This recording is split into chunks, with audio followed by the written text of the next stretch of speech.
नमस्कार दोस्तों, स्वागत है आपका आपके अपने चैनल द लर्निंग कैपिटल पे। तो आज हम एक नई सीरीज़ की शुरुआत करने वाले हैं जिसका नाम है साइंस एनसीईआरटी सीरीज़। तो चलिए देखते हैं आज हम लोग क्या क्या देखने वाले हैं। आज हम सबसे पहले पढ़ने वाले केमिस्ट्री, जिसका पहला टॉपिक है मैटर इन आवर सराउंडिंग्स। तो चलिए देखते हैं पहला क्वेश्चन क्या कहता है। पहला क्वेश्चन है, air shows the property of A N2, B O2, C both A and B, D none of these. As you can see in diagram, nitrogen occupies 78%, approx 78% of component of air, and oxygen occupies 20% of percentage, and some other gases are also occupied. तो इसका मतलब क्या हुआ कि air जो है वो किसकी प्रॉपर्टी शो करेगा? Both A and B. क्या शो करेगा? Both A and B. That means इसका आंसर होगा सी। फर्स्ट, एयर किसकी प्रॉपर्टी शो करता है? N2 की भी और O2 की भी, और कुछ अदर गैसेस भी जो कि ऑप्शन में नहीं पढ़, तो जो भी प्रोवाइडेड है अपन उसको लिख देंगे। Okay, then next question is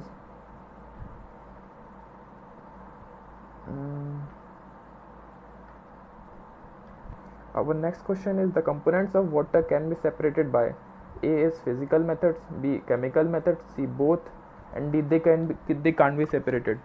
तो इसका जो सही उत्तर है वो है C, both. It can be separated by both physical methods and also the chemical methods, because water के क्या कंपोनेंट्स होते हैं? हाइड्रोजन होता है और ऑक्सीजन होता है, और जो प्रोसेस सेपरेट करती है उसको फिल्ट्रेशन बोलते हैं। Okay, the next question is mixture can be A homogeneous, B heterogeneous, C both A and B, D pure substances. So इसका answer is mixture can be both homogeneous and heterogeneous, so the right answer will be C. As you can see in the diagram, when we mix two liquids, it can be clearly seen mixing. Then our fourth question is brass is a what is a brass? तो आप लोग diagram में देख सकते हैं कि जैसे आपने यहाँ ये पूजा वगैरह का सामान होता है, सारे चीज़ ब्रास के बने होते हैं। ब्रास मिक्सचर होता है copper plus zinc. Copper plus zinc का जो एलाई होता है वो क्या होता है? ब्रास। और ब्रास कैसा मिक्सचर होता है? होमोजेनस मिक्सचर होता है। कैसा मिक्सचर होता है? होमोजेनस मिक्सचर होता है। Okay, then our next question is, in sugar solution, A sugar is solute, water is solvent, B sugar is solvent, water is solute, C both are solutes, D both are solvents.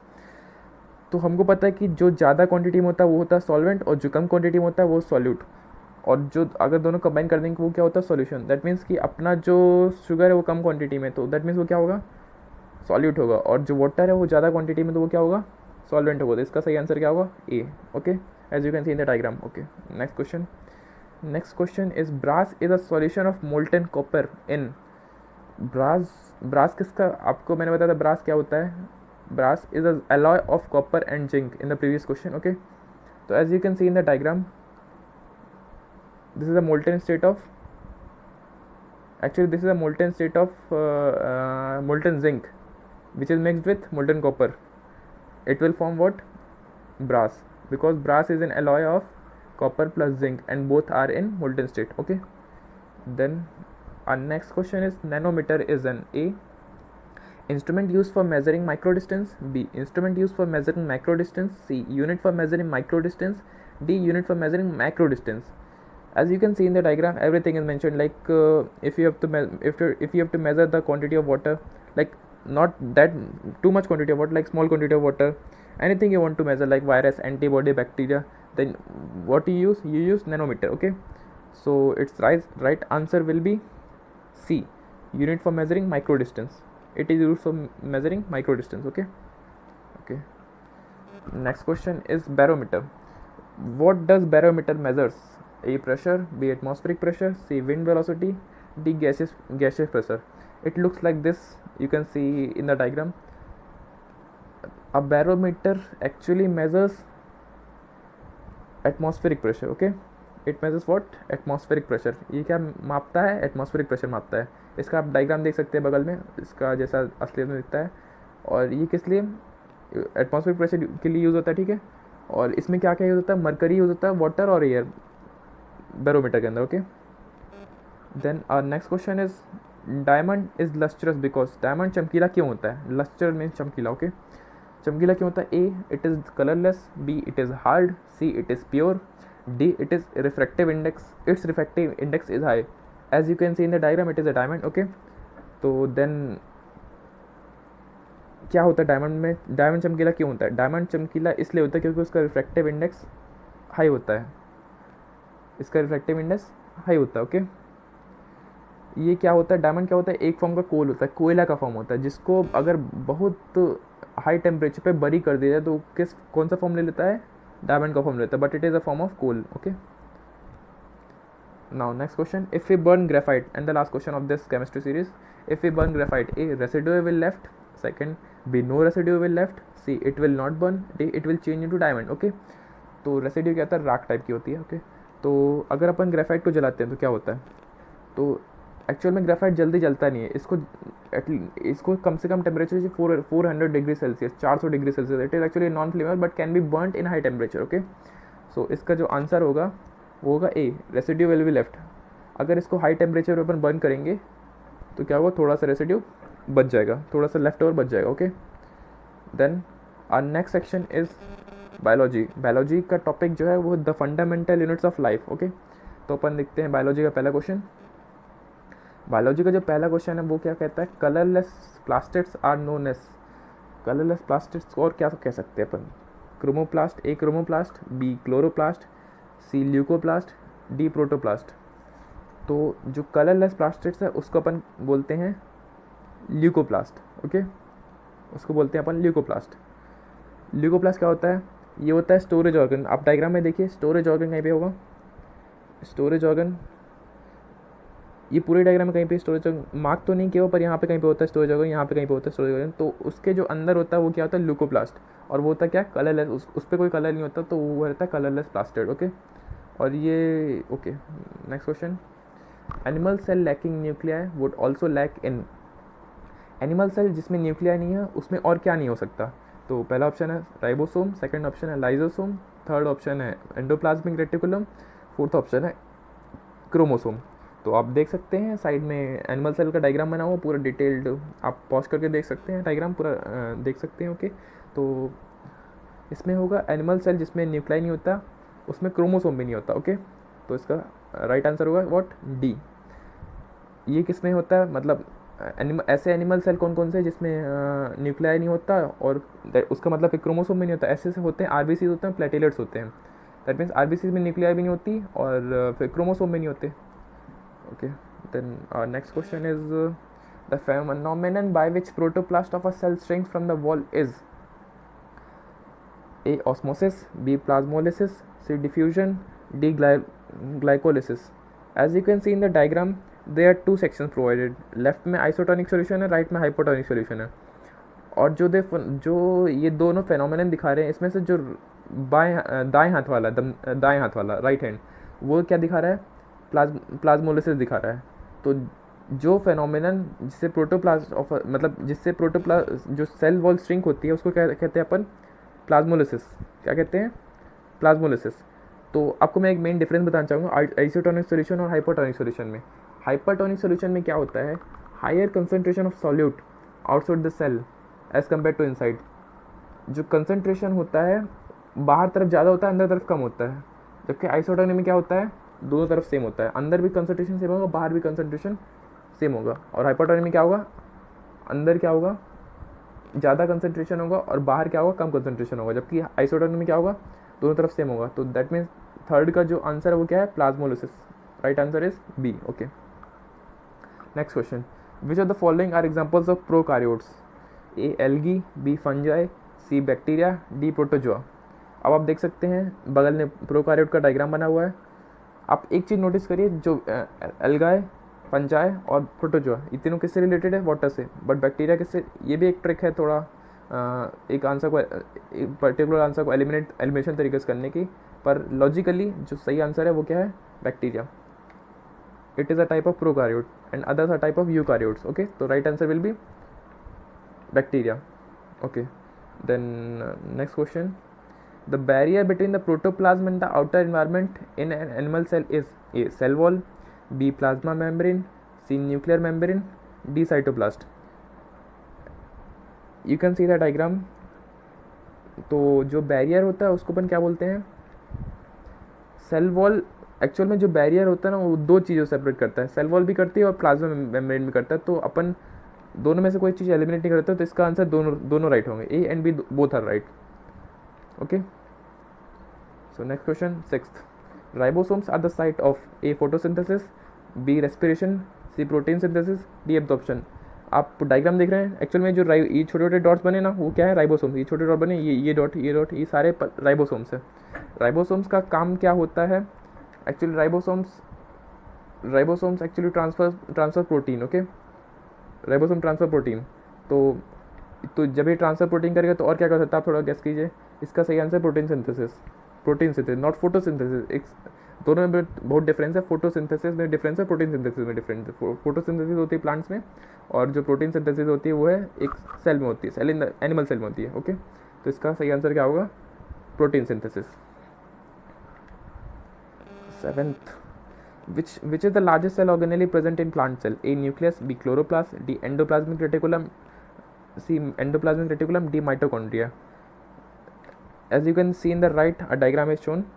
It is the nucleus and the structure and also its function. Some parts are also marked here. तो क्या बोल रहा है, largest cell organelle present in plant cell, तो इसका answer होगा nucleus. Nucleus is the largest organelle present in plant cell. इसके और न्यूक्लियस के बाद क्या होता है, क्लोरोप्लास्ट होता है, और फिर थर्ड नंबर पे क्या होता है, माइटोकॉन्ड्रिया। लेकिन सबसे बड़ा होता है वो क्या होता है, न्यूक्लियस। सेकंड पे क्लोरोप्लास्ट, थर्ड पे माइटोकॉन्ड्रिया। जो लार्जेस्ट ऑर्गेनेली होती है, फर्स्ट पे न्यूक्लियस, सेकंड पे क्लोरोप्लास्ट, थर्ड पे mitochondria. Okay okay, next question, cartilage bones are the type of. Cartilage bones क्या टाइप होते हैं, कार्टिलेज बोन्स होती हैं जो अपने घुटने के बीच में जो बोन होती है ना, घुटने जॉइंट्स जो होते हैं उसके बीच में जो बोन होती है उसको बोलते हैं कार्टिलेज बोन। ओके, ये डायग्राम पे आपको दिख रहा होगा। तो पहला ऑप्शन है muscular tissue, second connective tissue, third meristematic tissue, fourth epithelial tissue. Okay, तो जो कार्टिलेज बोन्स होती हैं वो होती है कनेक्टिव टिश्यू। आप लॉजिक भी लगा सकते हैं कि दो बोन्स को कनेक्ट कर रही हैं, तो जो बीच में होगा वो कनेक्ट ही करेगा, ऑब्वियस सी बात है, तो ये होगा connective tissue. 9th question is xylem and phloem are examples of. Xylem और एक्चुअल में जाइलम और फ्लोएम दोनों प्लांट्स में पाए जाते हैं। तो चलिए देखते हैं आगे, ऑप्शन देखते हैं। A epidermal tissue, B simple tissue, C protective tissue, D complex tissue. तो आप जाइलम और फ्लोएम का डायग्राम देख सकते हैं, डिटेल में दिखाया गया, आप पॉज करके भी देख सकते हैं। तो जो क्वेश्चन पूछा वो देखते हैं। एपिडर्मल, इसका आंसर होगा 9th का complex tissue. They both are types of complex tissue. Okay, they are types of complex tissue. Xylem क्या होता है, जाइलम में क्या होता है, जाइलम करता है, it conducts water and mineral. Xylem और फ्लोएम का आपको डिफरेंस बताता हूँ। जाइलम क्या करता है, it conducts water and mineral, और फ्लोएम क्या करता है, मेन डिफरेंस बता रहा हूँ। फ्लोएम क्या करता है, ट्रांसपोर्ट फूड मटेरियल्स। जाइलम करता है वाटर एंड मिनरल को कंडक्ट करता है, और फ्लोएम क्या करता है, फूड मटेरियल्स को ट्रांसपोर्ट करता है। ओके, तो इसका आंसर हो जाएगा D complex tissue. Next question is a tissue, next question and the last question of this section. A tissue whole cells are capable of dividing and redividing is called A complex tissue, B connective tissue, C permanent tissue, D meristematic tissue. तो नीचे आपको diagram एकदम detail form में दिख जाएगा, सारी इसमें marking भी दी गई है, आप देख सकते हैं इसको। तो जो टिश्यू है उसको कहते हैं अपन, तो इसका जो आंसर होगा वो होगा meristematic tissue. Okay, actually meristematic tissue करते क्या है, वो डिवाइड करते रहते हैं अपने आप को एक सेल के अंदर ताकि वो सारे फंक्शन परफॉर्म कर सकें। ओके, तो अपना जो नेक्स्ट सेक्शन है वो है फिजिक्स का, उसका जो टॉपिक है वो है मोशन। ओके, तो देखते हैं अपना पहला क्वेश्चन है the SI unit of force is first kilogram metre per second, second kilogram metre per second square, third newton, fourth newton metre. तो आपको इसका थोड़ा छोटा सा डेरिवेशन भी दिया हुआ है, ऐसा किलोग्राम मीटर इंटू मीटर अपन पर second. Okay, second square. Okay, तो इसको जो सॉल्व करेंगे इक्वल टू आएगा kilogram metre per second square. Okay, तो जिसका कॉम्बिनेशन उसको बोलते हैं न्यूटन। तो इसका जो सही जवाब होगा वो क्या होगा, third option Newton. The SI unit of force is Newton. चलिए देखते हैं नेक्स्ट क्वेश्चन। जो अपना नेक्स्ट क्वेश्चन है वो है what do we get by the product of mass and velocity. जो प्रोडक्ट ऑफ मास और वेलोसिटी, उसका क्या, मास और वेलोसिटी का प्रोडक्ट क्या होता है, मास और वेलोसिटी का जो प्रोडक्ट होता है वो होता है मोमेंटम। आप डायग्राम देख सकते हैं, P is equal to m a जो फॉर्मूला होता है वो ऐसा ही है, यही है। तो इसका जो सही उत्तर होगा वो क्या होगा, मोमेंटम। ओके, मास और वेलोसिटी का जो प्रोडक्ट होता है वो मोमेंटम होता है। आप ग्राफ देख के भी समझ सकते हैं। द रेट, थर्ड क्वेश्चन देखते हैं, the rate of change of momentum of an object is proportional to first mass of the body, second velocity of the body, third net force applied on the body, fourth none of this. तो आप नीचे derivation भी देख सकते हैं, पहले P is equal to m v लिया, पहले अपन ने मोमेंटम लिया, फिर उसको डिफ्रेंशिएट कर दिया, तो डिफ्रेंशिएट करने के बाद जो आ रहा है वो आ रहा है फोर्स, एम ए आ रहा है मास इंटू एक्सेलरेशन, जिसका मतलब होगा कि जो rate of change of momentum है वो किसके प्रोपोर्शनल होगा, net force applied on the body. Okay, ये अपन का है डिफ्रेंशिएट करने के बाद। ओके, तो अपना नेक्स्ट क्वेश्चन है, if two balls of same masses are dropped on sand the depth of penetration is same if, अगर दो सेम मासेस की बॉल्स अगर सैंड पे ड्रॉप की जाती हैं तो जितनी गहराई पे पेनिट्रेशन होगा क्या कैसे होगा। तो पहला ऑप्शन है heavier ball is dropped faster than lighter ball, second lighter ball is dropped faster than heavier ball, third product m v same for both bodies, third actually there was third option, fourth none of this. तो इसका जो सही जवाब होगा वो होगा third one. Okay, इसका सही जवाब होगा third one, mass into velocity, क्योंकि दोनों का मास सेम है तो दैट्स उनका एम वी सेम होगा।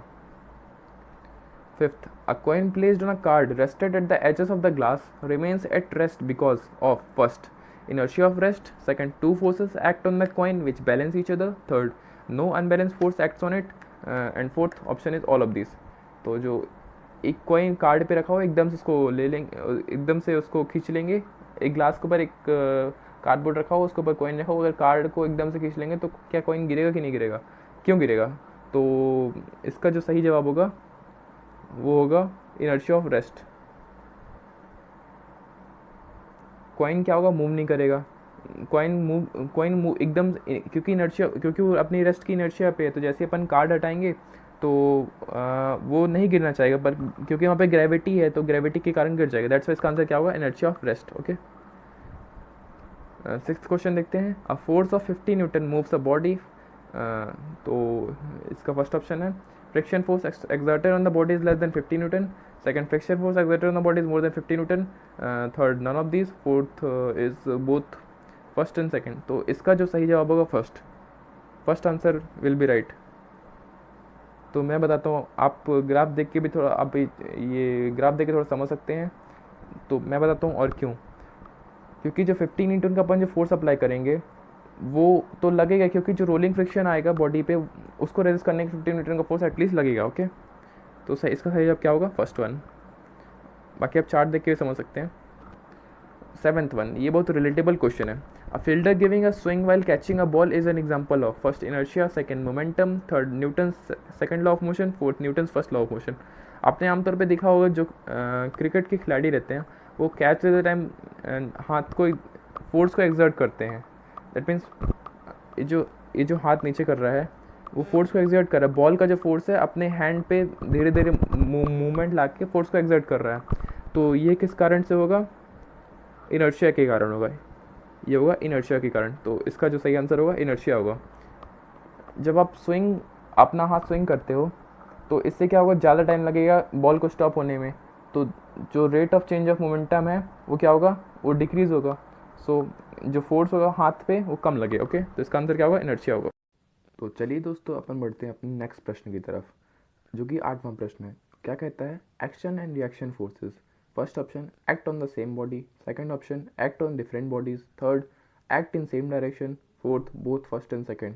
As you can see in the diagram, जो एक हाथ है वो दीवार पे फोर्स लगा रहा है, तो वो क्या कर रहा है, दीवार पे एक्शन कर रहा है, लेकिन जब भी अपन तेज़ी से दीवार पे हाथ मारेंगे तो वो क्या करेगा, अपन को पीछे फेंक देगा, तो वो क्या होगा, रिएक्शन। तो अपनी बॉडी एक्शन लगा रही दीवार पे, लेकिन दीवार जो दूसरी बॉडी है वो क्या कर रही है, अपन पे रिएक्शन लगा रही है, तो जिसका मतलब क्या होगा, जो एक्शन और रिएक्शन फोर्सेस है वो क्या करते हैं, अलग अलग बॉडीज़ पे वर्क करते हैं। तो इसका जो सही जवाब होगा वो क्या होगा, सेकेंड वन। ये क्यों होता है, न्यूटन का थर्ड लॉ लगता है इसमें। न्यूटन का थर्ड लॉ क्या कहता है, every action has an equal and opposite reaction but they work on different bodies. Okay, तो चलिए देखते हैं अपने नेक्स्ट क्वेश्चन की तरफ। नेक्स्ट क्वेश्चन है 9th one, when we pedalling the cycle it stops because, first option the earth's gravitational force acts on it, second it is not accelerated, third no unbalance force acts on it, fourth frictional force acts on it. As you can see, there is a diagram of bicycle. Both the tires are moving in front. forces are moving in front, okay, and its velocity is in the same, its velocity and acceleration is in the same direction. तो क्या होता है कि जब भी cycle पे अपन pedalling मार देते हो तो फ्रिक्शन फोर्स एक्ट करने लगता है, दैट मीन्स रोलिंग फ्रिक्शन आ जाता है। तो जिसका मतलब इसका सही जवाब क्या होगा? ऑप्शन नंबर 4, क्योंकि जब भी अपन पेडलिंग स्टॉप कर देते हैं तो रोलिंग फ्रिक्शन अपने काम पे आ जाता है। तो इसका सही जवाब होगा 4th वन। ओके, चलिए देखते हैं next question and last question of this series, of the first series. A football and a stone has same mass. तो फिर क्या होगा? First option both have same inertia, second both have same momentum, third both have different inertia and the last option is fourth have different momentum. तो क्योंकि football और stone का mass same है तो उनका इनर्शिया भी सेम होगा, क्योंकि उनका मास सेम है, क्योंकि उनका मास सेम है दैट्स उनका इनर्शिया भी सेम होगा। ओके, तो इसका जो सही जवाब होगा वो फर्स्ट होगा, क्योंकि इनर्शिया डिपेंड किस में करता है? मास पे करता है, और फुटबॉल का मास किसके बराबर है? स्टोन के बराबर, दैट्स क्या होगा? स्टोन का मास भी और दोनों का इनर्शिया सेम होगा।